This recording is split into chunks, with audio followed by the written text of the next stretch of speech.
So Erling Haaland was ruled out for game week 16 and he's now considered an injury doubt for game week 17. So in this video, I'm going to discuss exactly what we should be doing with Erling Haaland, the most expensive player in the game. So as always, if you are new around here, please do consider smashing that subscribe button, dropping a like on this video, aiming for 200. Without further ado, let's get into today's video. So it's safe to say game week 16 was a roller coaster of a week off the back of that Erling Haaland injury. Of course, loads of FPL managers captained Erling Haaland, and it was all about who you had your vice captaincy on. And as you can see with my team, thankfully, my vice captaincy fell on Mo Salah. So I've put the captaincy here just so you can see on the graphics, and it was a 26-point haul, including those captaincy points. So I was so happy I put the vice captaincy on Mo Salah. And it's an important reminder to make sure, even though captaincy is the most important thing, putting that vice captaincy is equally as important for these sorts of weeks. So it was 58 points for the team and a massive green arrow from 408,000 to 299k. Really happy with the week, but it's worth noting, apart from Son and Salah, it was a car crash of a game week. So my transfer obviously was in Mbeumo to bring in Gordon. I thought that was a great transfer on paper, even though I didn't think it was going to necessarily reap the rewards in game week 16. So the double Newcastle defence was terrible, conceding 4 goals. Of course, Dubravka thankfully picking up a save point. Arsenal defence, I was banking on a bit of a resolute performance from Arsenal. And apart from the goal, I thought they'd done really well. But the double Arsenal clean sheet was wiped out. 2 points apiece for Gabriel and Saliba. And looking at the midfield, Gordon obviously had that chance early on in the game. If he converted that, it could have been a different story. But I'm more than happy with him for the long term. Cole Palmer with that booking and Chelsea looking absolutely horrendous. And Bukayo Saka obviously not scoring. But Salah and basically Son carried this team. Darwin Núñez just making it one of the worst transfers I think I've ever made in FPL with another 2-pointer. I will be discussing him with my transfer plans in a minute. And obviously the Erling Haaland situation. So I had his vice captaincy obviously go on to Salah, and Charlie Taylor has come off the bench for his massive 1-pointer. So it's 58 points, 100k green arrow.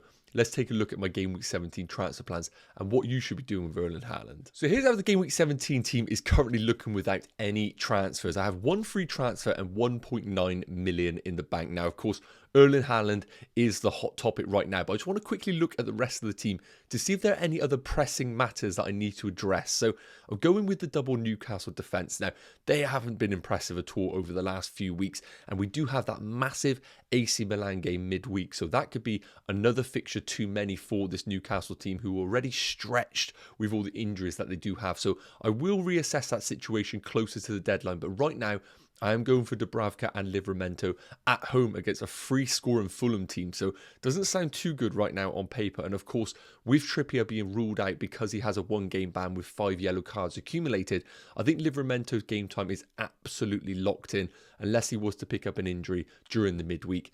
Currently going with the double Arsenal defence with Saliba and Gabriel. Now, it's not ideal at home against Brighton, but defensively, the Arsenal numbers are still some of the best in the league. So I don't feel as bad about playing them, but I will touch on a potential transfer that I might make in those defenders. Looking at the midfield, these guys are pretty much what I class as glue guys. These guys are stuck in for the long term. Son, we saw that performance in game week 16. He is just going to stay in the team as long as he's fit. Cole Palmer, disappointing alongside Chelsea, but impossible to take out with a home game against Sheffield United. Gordon, a long-term transfer that I'm holding. Saka, obviously great. And Mo Salah, until he does go off to the AFCON, he is locked into my team at home against a Man United team who are all over the place right now. Looking at the front two, Darwin Núñez is obviously a problem. When I discussed this previously, he was going to be a 3-game week move, potentially 4 if other issues did arise. And obviously, now Erling Haaland has cropped up as a bit of a problem. I could be looking to hold Darwin Núñez for the home game against Man United. However, they do have a Europa League fixture on Thursday night. And if Darwin Núñez was to start that game, I would be a little bit worried about his game time for Man United, so I will keep close tabs on that. But otherwise, I think the team looks pretty good. There are 2 positions that I'm considering. Obviously the Erling Haaland one, and I will touch on that now, who I'm considering buying, and a defensive move. And I don't think Arsenal double is bad, but there is a defender in the game that is just putting his hand up as the best value pick. So let's touch on those players now. So let's address the situation with Erling Haaland. Now, I'm going to put out the bat first and foremost. I don't think you should be doing anything right now with Erling Haaland. I see a lot of FPL managers already selling him in their masses.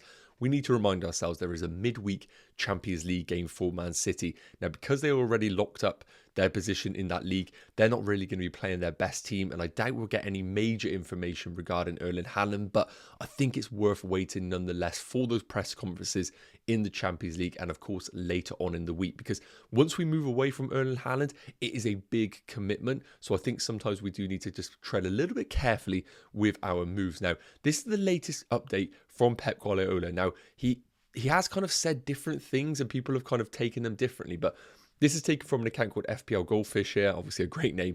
It's not ready today, which was addressing obviously the fixture against Luton.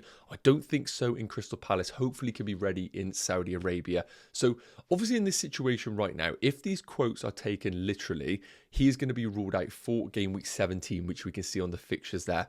3 days later, CWC represents Club World Cup game.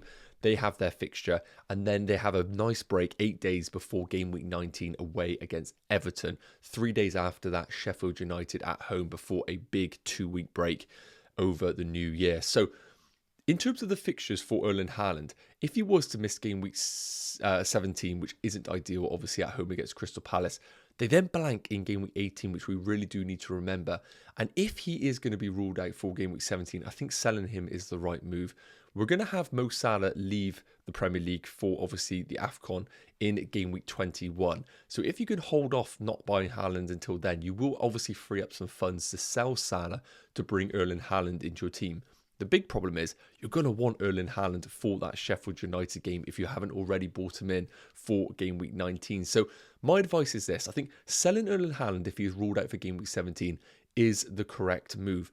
But what I would probably recommend is maybe just leaving the cash in the bank sat there for that when we approach game week 19, you have the option available to bring him straight back in if you want to. But I understand that over 2 game weeks, it's very difficult to leave loads of money in the bank. But I think it's a safe route, especially with not many other premiums in the game that we want to own. So let's discuss a budget enabler that I think is one of the best forwards in the game right now. And that man is going to be one of the most informed players right now in Dominic Solanke, getting another goal away against Man United in game week 16. And of course, he's only 6.6 million. So this is a perfect example of a forward that is the complete opposite spectrum when it comes to pricing. Now, of course, I would love to allocate the Haaland money to a similar price forward because the money's locked in and you know you don't have any fluctuation there, but there's no other forward in the game anywhere near Erling Haaland's price. So I think all forwards are going to be a significant downgrade in the price department. I don't think they come much better than Dominic Solanke.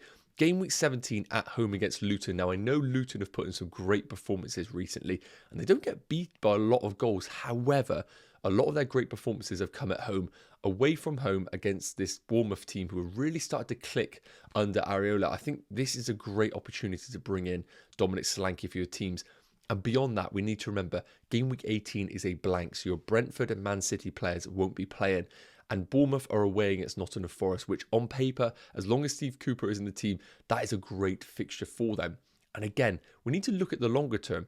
If Haaland is then ruled out for game week 19, the player that you replaced him with also needs to have a good game week 19 fixture to cover your backs.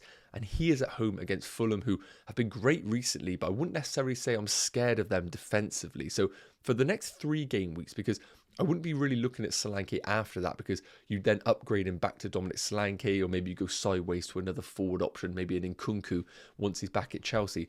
Looking at the underlying numbers for him, these are based on per 90 minutes. XG 0.52, which is fantastic. Shot volumes great, around 3 per 90. Shots in the box, 2.84.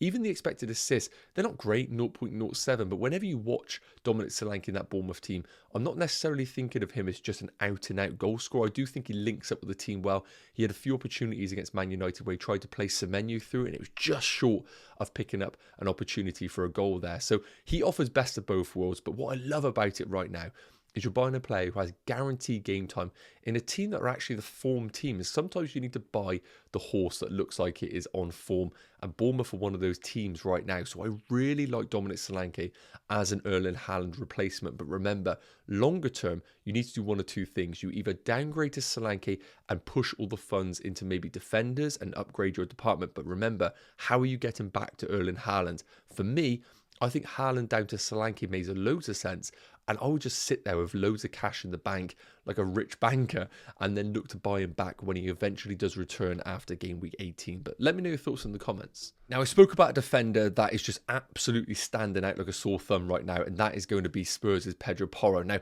Spurs aren't necessarily looking watertight defensively, but that is the big concern right now for somebody that doesn't own Pedro Porro.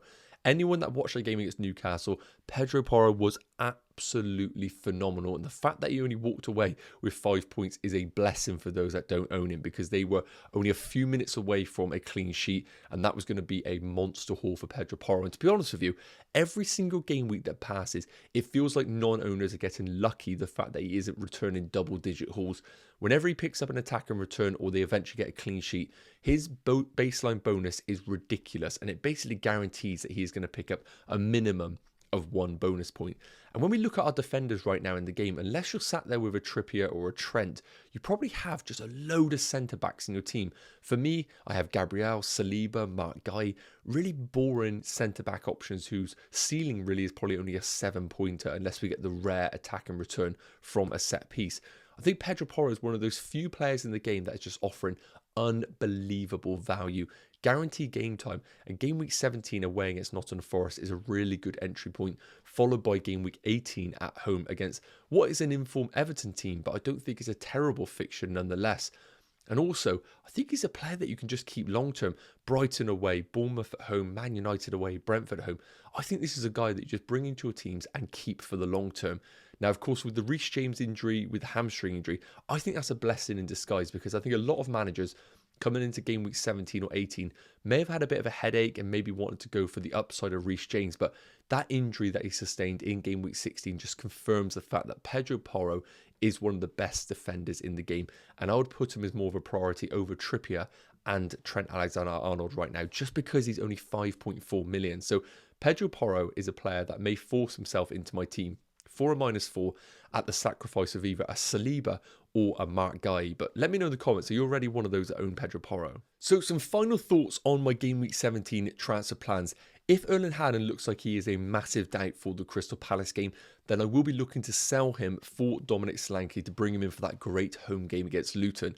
And then the big question is going to be, what do I do with my defenders? As I mentioned, I feel like we are this close to a monster Pedro Porro haul, and Nottingham Forest away looks like a great entry point for him. Now, although I'm actually quite bullish on the Arsenal double defence at home against Brighton, one move that I could make is selling Saliba as a sideways move for Pedro Porro and playing him in this fixture. I think Mark Guy up to Pedro Porro is definitely a consideration as well, and it will definitely strengthen the defenders that I have in my team. But when we come into game week 18, I then would have to field my Arsenal defender away against Liverpool, and double Arsenal defence away against Liverpool just doesn't really make a lot of sense for my team.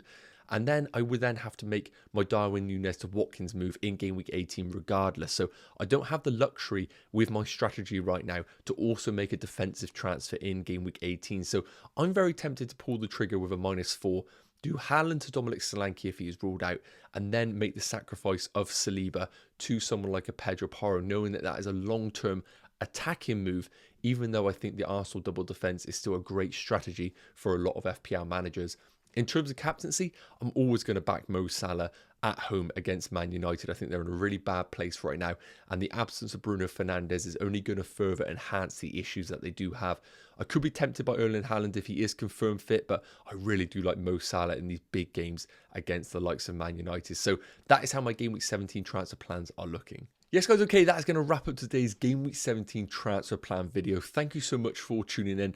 I will be dropping a preview video and also a team selection video later on this week. So if you're not already, please do consider making yourself a subscriber. And as always, drop a like on the video if you did enjoy it. We're in for 200. That'd be awesome if we can hit that today. Thank you so much for tuning in, and I'll see you in the next one. Take care. Cheers.